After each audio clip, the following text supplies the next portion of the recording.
Brothers sometimes express their pain saying, why don't my family members understand the significance of wilayatul faqih? Why is it that people are still confused about, whether politics is a part of religion or not? If the people don't know, is it not the fault of the ulama, the scholars of Islam? While there are many decent ulama out there, may Allah bless each and every one of them, what we've done is we've created a structure where many ulama refrain from doing amr bil ma'roof wa nahy anil munkar, enjoining the good and forbidding the evil. Many ulama have become employees, not leaders, and as a result, they tell the people what they want to hear, not what they need to hear. If talking about prayers and fasting, having good akhlaq, being kind to people makes the people nod and say, MashaAllah, look how knowledgeable that scholar is. But when you talk about Palestine, when you talk about Yemen, when you talk about America being the enemy of Islam, of Muslims, and of humanity in general, people turn around and say, oh, that's just politics. When you talk about Iran or the Islamic Republic,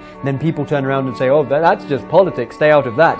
No, brothers and sisters, when the Holy Prophet says one who wakes up in the morning and is not concerned with the affairs of the Muslims is not a Muslim, we have to recheck, reanalyze what we think Islam is. Did the Holy Prophet not stand against the Quraysh and the tribal leaders of his time? Did Imam Ali not fight against the Khawarij, the Daesh of his time? Did Imam Hassan not expose and confront the Muawiyah of his time? And because of the betrayal of the elites and scholars of his faction was forced to sign a peace treaty with Muawiyah? Did Imam Husain not rise up against the Yazid of his time? And will Imam Mahdi not rid the world of all injustice of our time? In fact, every Imam to the point of his martyrdom opposed and exposed the tyrants of their time. Some ulama, although very few in number, do resist against the enemies of Islam. They at least attempt to show the people the realities of America, Israel and UK. But these ulama, may Allah bless each and every one of them,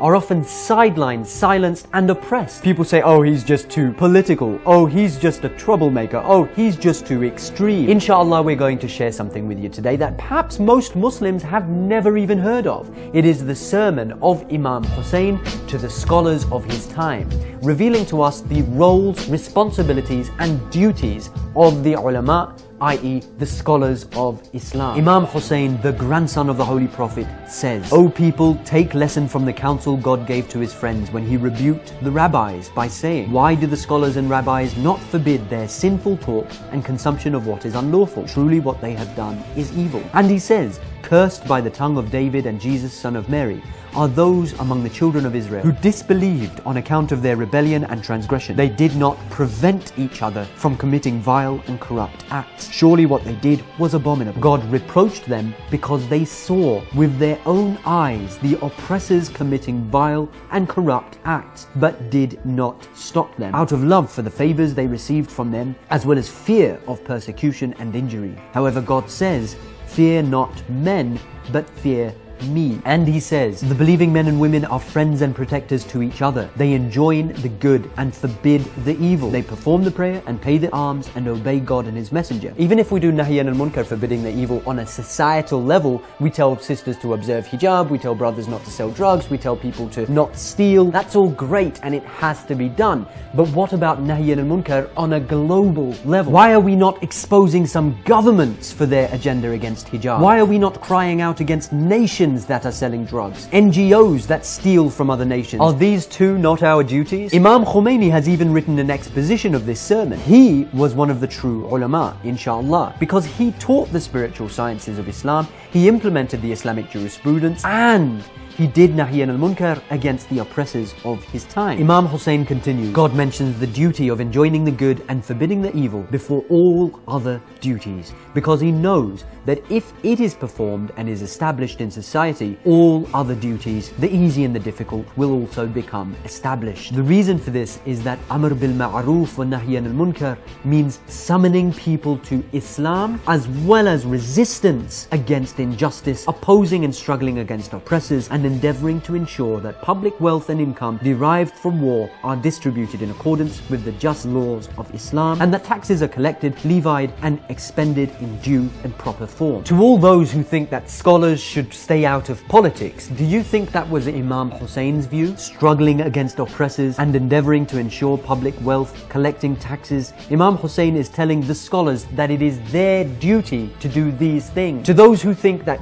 governance should only be in the hands of the infallible Imams, do you think this was Imam Husain's view? Or does he tell the scholars to take control and to lead the community culturally, economically, ideologically, and politically? Why then are so many scholars sitting on the fence when they can see with their own eyes injustices taking place home and abroad? And there are many methodologies, styles, and approaches for carrying out this duty, but the question is, why are a number of scholars not doing anything at all? Imam Husain continues, O scholars who are celebrated and enjoy good repute on account of your learning, you have achieved a good name in society because of your goodwill. It is on account of God that men venerate you and stand in awe of you. When the people do not receive their due, they seek your intercession, and you walk in the street with the majesty of kings and princes. Brothers and sisters, we have to be very careful about who we look up to as an alim, a true scholar of Islam.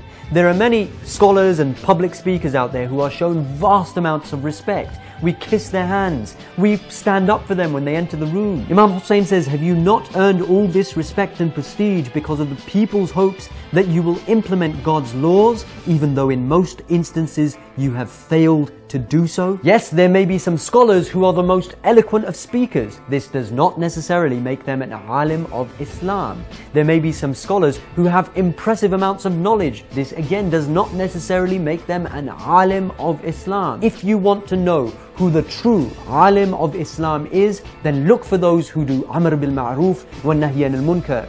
Imam Husain says, Amr bil ma'ruf wa nahy anil munkar means summoning people to Islam, as well as resistance against injustice, opposing and struggling against oppressors. What bigger oppression do we know of in contemporary history than Palestine? What about Yemen, Iraq, Bahrain, Afghanistan, Pakistan, Kashmir? What about Myanmar? If we want to know who qualifies to be an alim in the eyes of Imam Husain, perhaps we need to look at those who stand boldly against oppression, whether militarily, culturally, academically, economically, or ideologically. Not those who may have the most marvelous of lectures to preach about the lifestyle of the prophets and imams, but when they are asked how to implement the resistance of the prophets and imams in contemporary society, they turn around and say, oh, don't worry about that, that's just politics.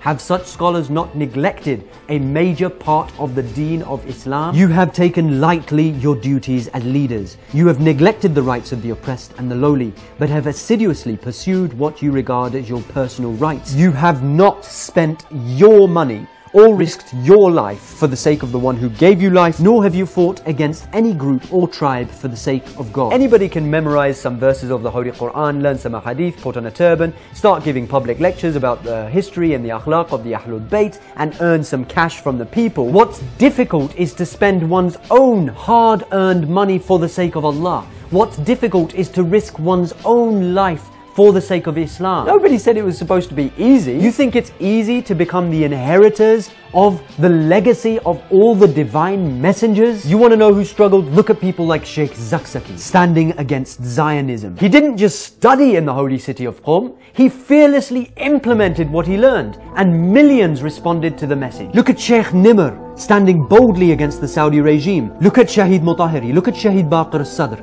Imam Musa Sadr, Shahid Abbas Musavi, Shahid Baqir al-Hakim, Shahid Arif Husseini, Shahid Behishti. Look at Ayatul Sistani, look at Sayyid Hassan Nasrallah, Imam Khomeini, look at Imam Khamenei. Are these not the people that fit Imam Husain's criteria for what constitutes an alim?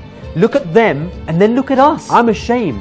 You want to know why people are generally confused? It's because most scholars have not taken up the burden of resistance and have taken their duties lightly. It is easy to preach to people that shaitan exists and that he is aduwwun mubin, he is our manifest enemy.